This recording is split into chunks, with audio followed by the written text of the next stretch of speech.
இந்த ஆட்சியில் வந்து உயர்நீதிமன்றம் தான் ஆட்சியை நடத்துது, இவர்களாக எதையும் செய்கிறதில்ல. அண்ணா பல்கலைக்கழகத்தை ஆரம்பித்து அஜித்குமார் வழியே அஜித்குமார் வழக்கு முறை உயர்நீதிமன்றம் தான் சொல்லி வந்து நடவடிக்கை எடுக்கிறாங்க. அப்போ நீங்கள் என்ன சொல்லி வச்சுக்கிட்டு இருக்கீங்க? அண்ணா யூனிவர்சிட்டி கேஸ்ல இருந்து இன்னைக்கு அஜித்குமார் அவர்கள் கேஸ் வரைக்கும் எல்லாத்துக்கும் நீதிமன்றம் தலையிட்டு உங்க கவர்மெண்ட்டை கேள்வி கேட்டுக்கிட்டு இருக்கு.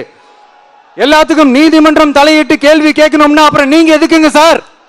திராவிட மாடல் ஆட்சி சாலிமா மாடல் ஆட்சி ஆயிடுச்சுன்ட்டு இந்த வெற்று விளம்பர மாடல் திமுக சர்க்கார் இப்ப சாரிமா மாடல் சர்க்காரா மாறிடுச்சு.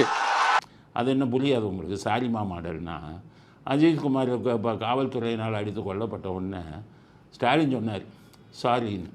அதனால் விஜய் வந்து அவர் ஸ்டைல், அவர் படங்களில் பேசுவார்ல போமா வாமான்னு, அது மாதிரி திராவிட மாடல் ஆட்சி சாலிமா மாடல் ஆட்சி மாதிரி ஆயிடுச்சு அப்படின்னு சொல்கிறார்.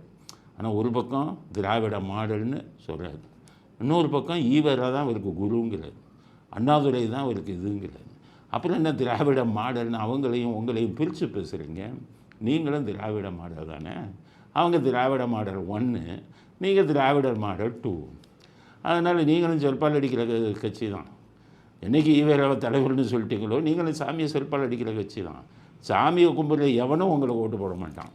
நீங்கள் சும்மா எதிர்ப்பை காமிக்கிற மாதிரி நடித்தாலும் உங்களுக்கு வந்து ஓட்டுங்கிறது விழுகாது. விஜய் மறந்துடுங்க. 10% நான் சொன்னது கடைசி பழிக்குதா இல்லையான்னு பாருங்கள்.